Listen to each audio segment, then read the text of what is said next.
mali ko kan an ka foli bɛ ka taga aw bɛɛ lajɛlen yɔrɔ fo aw sigiyɔrɔ la ayiwa an filɛlibagaw an b'a fɔ bitugunkaw bisimila aw ka micro trottoir ale kɛnɛ kan an ka bi ɲininkali tɛ dɔwɛrɛ ni an ma fili ni ma ɲina DRK ale tɛ mɔgɔ dogolen Mali art kɔnɔna la an bɛ don min na ko bi an ka rappeur belebeleba in ale tun taara ka tourner dɔ la kɔrɔyan fan fɛ DRK tununnen don an ma se k'a dɔn fo bi a bɛ mɔgɔ kelen minnu ka bolo kan an bɛna don an ka carreau kɔnɔ an b'an ka jeunes ɲininka u hakilina ye min ye DRK ka disparition na a k'an suita. Kɔrɔkɛ ça va? Ça va. Ko bɛ cogo di? Se k'i tɔgɔ ni jamu f'an filɛlibagaw. Ne ye Usman Tunkara ye. Usman Tunkara. Forme ba bɛ yen nɔ. Kosɛbɛ kosɛbɛ. Ɲininkali dɔ de bɛ yen nɔ i bɛ DRK dɔn? A ka fani yɛrɛ de. A ka fani yɛrɛ de. Bon an bɛ don min na ko bi a bɛ n'a fɔ DRK ba kun taara tournée dɔ la an ka kɔrɔyan fan fɛ a ɲɛma tununnen don. Welewelekan jumɛn de b'e bolo ka se Mali autorités ma pour que DRK ka se ka labila a ka n'a ka carrière tɔ continue? Bon tiɲɛ yɛrɛ la welekan min bɛ ne bolo o ye autorité ka ci las'u ma tiɲɛ yɛrɛ la Kebe a ye ko caman kɛ Mali ko la. Bon hali dɔnkili yɛrɛ a bɛ dɔnkili min yɛrɛ da i yɛrɛ b'a layɛ bɛɛ b'i ka tata sɔrɔ a la denmisɛnninw mɔgɔkɔrɔbaw bon bɛɛ b'i ka tata sɔrɔ a la tiɲɛ yɛrɛ la non Kebe a y'a cɛsiri Mali ko la quoi parce que artiste tɔw olu ta ye yɛrɛ fɔ ni fɛnw ye Kebe bɛ taa clip la région ni fɛnw na dɔwɛrɛ tɛ ka c'est à dire arabu dan tɛ ko yɛrɛ fɔ dɔrɔn k'a yira artiste tɔw la n'a ma ɲa i bɛ ko wɛrɛ kɛ o k'a sɔrɔ i faso la o ko assurélen don fɔlɔ ma donc a bɛ kuma denmisɛnninw ka kalanko kan ko caman i m'a faamu wa? Faamuyali sɔrɔ la mais i bɛ se ka dugawu jumɛn de don DRK bi?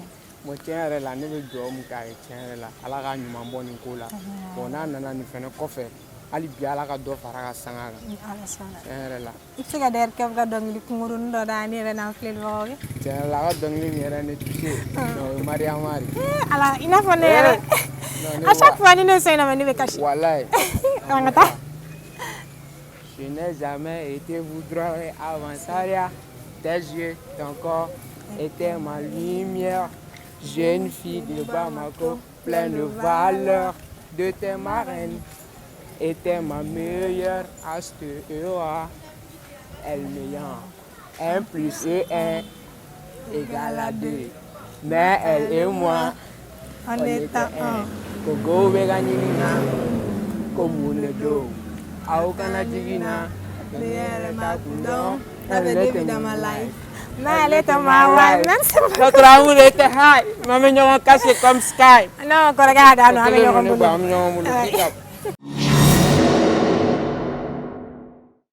Kɔrɔkɛ ça va? Ça va donc. Ko bɛ cogo di? Se k'i tɔgɔ ni jamu f'an filɛlibagaw ye. Ne tɔgɔ Kaba Kone, communément appelé Denche. Denche. Ouais. Faamuyali sɔrɔ la. Denche i bɛ DRK dɔn? Ouais, an bɛ kɛ dɔn. Bon an bɛ don min na i ko bi DRK tun tagara ka tournée dɔ la an ka Mali kɔrɔyan fan fɛ. An bɛ don min na i ko bi kibaruya ma sɔrɔ a la. Welewelekan jumɛn de b'e bolo ka se Mali autorités ma pour que DRK ka se ka na scène so? Bon, franchement, ni yɛrɛ ye dabaliba ko ye bon. Parce que n'i y'a ta k'a jateminɛ DRK ye kɔrɔkɛ min a ye caman kɛ an ye musique kɔnɔna la wa u bɛ taa musique la yala n'a fɔra ko balila ka tunu nin tuguni na a tɛ se ka faamu bon ni population yɛrɛ wulila ka jateminɛ an ka fɛn dɔ kɛ min bɛ se ka yira gouvernement la ko DRK tɛ mɔgɔ den ye quoi donc cogoya dɔ la u bɛna se ka initiative dɔ ta min bɛ se ka kɛ DRK bɛ segin an ma siɲɛ sɔrɔ. Faamuyali sɔrɔ la. Dugawu jumɛn de b'e bolo ka don DRK bi? Ah bon an b'a kɛ frère Ala k'an frère ɲuman segin an ma an kɔrɔkɛ baasi foyi kana sɔrɔ ni hɛrɛ m'a sɔrɔ yen bɔnɛ kana sɔrɔ yen nɔ k'a ɲuman segin a ka na an k'a gire parce que a tɛmɛ bila an yɛrɛ bɛn'ale dɔn. Faamuyali sɔrɔ la. Aw bɛn'ale dɔn i n'a fɔ cogo di? Bon ne yɛrɛ fana ye artiste ye ne bɛ dɔnkili da. I bɛ dɔnkili da? Ouais, ne yɛrɛ fɛ. I t'a lajɛ i ka ci? Ok, je suis dans mes fêtes, il a jobé, le terrain est titiri foncé, Goni est sérieux bloqué, hey, fogé, et ni gane robe fogé, ou nene kari ou te foyer, à mes fêtes, il a bidang à donner, dingue, chez ya. Merci beaucoup. Amignon Rambola.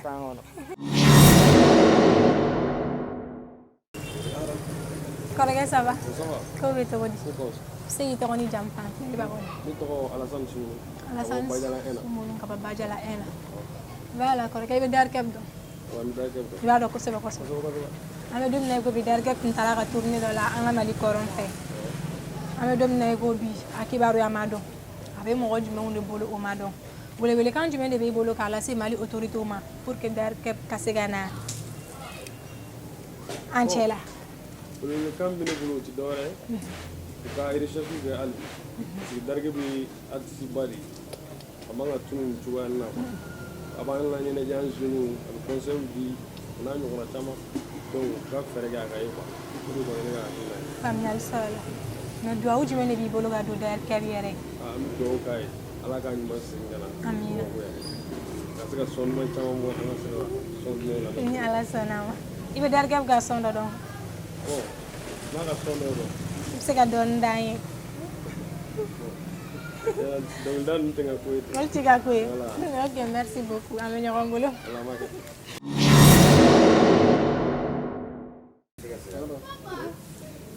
kɔrɔkɛ ça va ouais, ça va kow bɛ cogo di ko ka fisa yɛrɛ se k'i tɔgɔ ni jamu pan filɛ ne dɔn tɔgɔ Alfuseni Sumunu ka bɔ Bajalaɲɛ na n ye Alfuseni Sumunu. étudiant ye quoi faamuyali sɔrɔ la i bɛ DERCEP dɔn ouais n b'a dɔn kosɛbɛ an bɛ don min na i ko bi an ka kebe ale tun taara a ka tournée dɔ la an ka kɔrɔyan fan fɛ kosɛbɛ kibaruya tɛ ka don a la an t'a dɔn a bɛ mɔgɔ kelen minnu bolo welewelekan jumɛn de b'e bolo ka se Mali autorité ma pour que DERCEP ka se ka na bon welewelekan min bɛ ne bolo o ye hali bi an ka jɛ an k'an cɛsiri k'an bolo di ɲɔgɔn ma ka kɛ kelen ye autorités ka wuli u k'a ɲini a kan ka ɲini cogo min na walasa a ka se ka segin ka na an ma hɛrɛ ani baden na a taara faso ko de la donc an bɛ ala deli ala kana n'a ɲuman ye amina DERCEP bɛ rappeur c'est n ka artiste préféré don wa artiste dɔnkilidala donc i ye artiste préféré don kɔrɔ i bɛ DERCEP ka sɔn caman dɔn bon n b'a ka sɔn caman kɔni dɔn ala ko tiɲɛna i bɛ se k'a ka sɔnni dɔ kunkurunin dɔ dɔrɔn d'an ye même si n'a ma janya dɔrɔn kunkurunin dɔ dɔrɔn bon a ka sɔn a ma nɔgɔn ma quoi a ma nɔgɔn ma vraiment ok merci n kɔni b'a beaucoup lamɛn a ka di n ye a bɛ ka rap conseil kɛ a b'an jeunes conseiller a b'an bɔ sira caman kan donc an b'ala deli a kana a ɲuman ka s'an ma yan nɔ a ɲɛnafin banna a ka musique ɲɛnafin fana banna wallahi merci beaucoup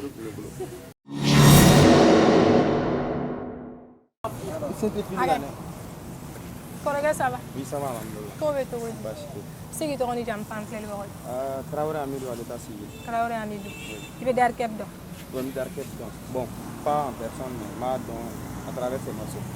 faamuyali sɔrɔ la an bɛ don min na i ko bi DERCEP tun taara ka tournée dɔ la an ka Mali kɔrɔyan fan fɛ kibaruya tɛ ka sɔrɔ a la an t'a dɔn a bɛ mɔgɔ jɔnjɔn minnu bolo welewelekan jumɛn de b'e bolo k'a lase Mali autorité ma pour que DERCEP ka se ka na Bon, pour le cas, je pense que après le point de presse de samedi, nous avons l'autorité Babé Kalama déjà. C'est un artiste malien et je pense qu'il fait la fierté du Mali en ce moment-ci. Le pays ici à l'étranger également. Donc du coup, je pense que l'autorité doit vraiment essayer de mettre tout en œuvre afin de vraiment faire revenir DERCEP. Je crois bien que ni Maliens connaissent bête, Kunglo, Kunglo, Nikoina. En béguin, assez mieux pour que l'autorité puisse nous en charge. On a vu pour Soumaïla Sissé, Aguelara, c'est une autorité au Feneta qui est DERCEP Taïr. Donc Aguelara, mais nous, du coup, l'autorité a essayé de discussion avec eux. Si toutefois, vous avez mon de boulot, ou bien nous sommes mon boulot, c'est qu'il y a réellement, vous savez, pour qu'il y ait un boire à la DERCEP Bayron, il doit vraiment mettre tout en œuvre afin que voilà, la population puisse être rassurée, et surtout la famille DERCEP puisse être rassurée, voilà, et tout ça. Je pense que les bolos, les Maliens béba dans DERCEP Béni, les Maliens béla bougé, Béaga morceau là, mais il a fait beaucoup de hits et c'est vraiment nécessaire. Normalement. il faut la faire ça, que DERCEP a fait beaucoup de hits. Il veut DERCEP a son dodo. Bon, Maliens sont notamment Mamadou et Bineta. Il sait que donner d'ailleurs Mamadou et Bineta là. Bon, on est donc dans la même Mamadou et Bineta, nous la main, avec Papada, nous la main et Abana, il croit bien, Chessiri. Je pense bien que pratiquement tous les jeunes Maliens ont eu à écouter vraiment ces morceaux-là. Et c'est salutaire. État quand on sait pour que DERCEP n'a qu'un élément où c'est le tour. Merci beaucoup. Kɔrɔkɛ ça va Ouais, ça va alhamdoulilah. ko bɛ cogo di Baasi foyi t'an na. i bɛ se k'i tɔgɔ ni jamu pan filɛli bagaw ye Bon, ne tɔgɔ Mamadou Mohamed Mangani. tɔgɔ in ka jan C'est un peu kilométrique quand même.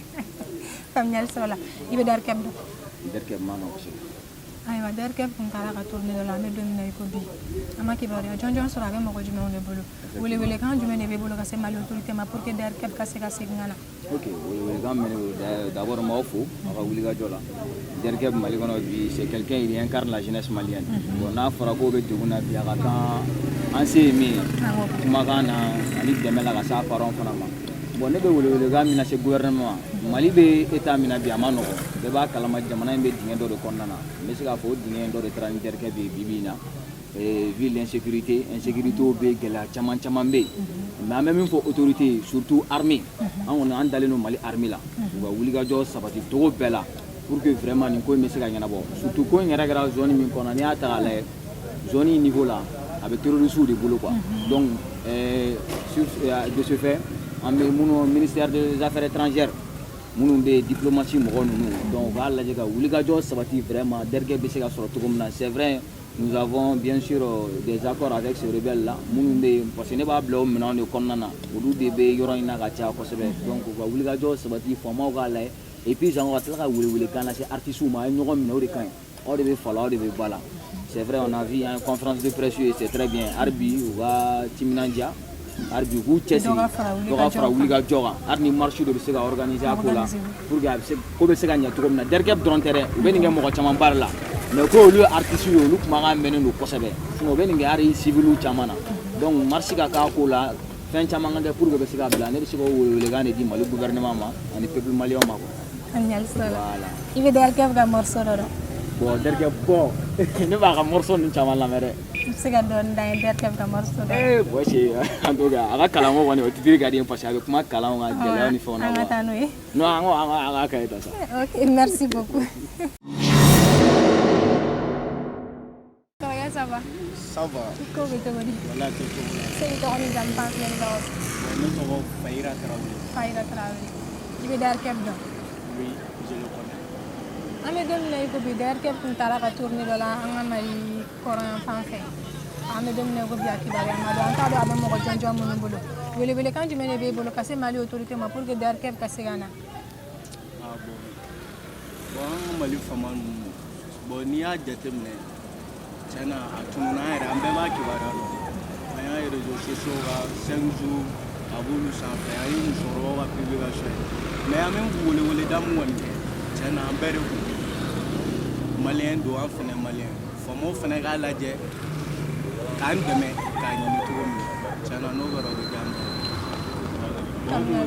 O ye ne ka weleweleda kɔni. I bɛ se ka dugawu jumɛn de don derkɛb yɛrɛ ye? Bon an ka dugawu ye mun ye Ala ka na n'a ɲuman ye ka sɔrɔ basi foyi t'a la Amina. k'an yɛrɛ ɲuman sɔrɔ yan Amina.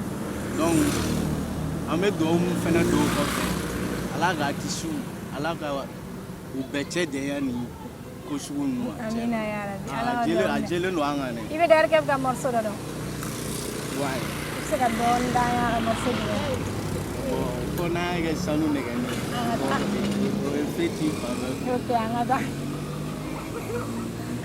Sanu nɛgɛnin o n ba y'o dugawu kɛ n ye. Merci beaucoup.